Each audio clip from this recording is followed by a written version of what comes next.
শুভ সকাল বন্ধুরা। সকাল সকাল চলে এসেছি রান্নাঘরে। গ্যাস জ্বালিয়ে চা বসিয়ে দিয়েছি। জল ফোটার সঙ্গে সঙ্গে চিনি, চা পাতা সব কিছু দিয়ে নিলাম। তারপর চা হয়ে যাওয়ার পর চাটা ঢেলে রেখে চলে গেলাম ওপরে গিয়ে সব কিছু ঝাঁট পালা দিয়ে পরিষ্কার করে নেওয়ার পর এবার পালা লাইটগুলো নেভানোর। এবার লাইটটাও নিভিয়ে দিলাম।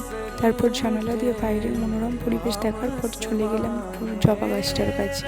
এত ফুল হয়েছে, আর এই ঝিরিঝিরি বৃষ্টির ওয়েদারে ফুল তুলতে তুলতে আমি তো প্রায় ভিজেই গেলাম।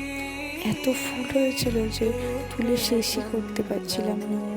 তারপরে চলে এলাম বাড়ির কাছে কিছু ফুল তুলে নেওয়ার পর দেখো কত ফুল হয়েছে, তোমাদের সঙ্গে শেয়ার করলাম। আজ এইটুকু, দেখা হচ্ছে পরের ভিডিওতে। টাটা।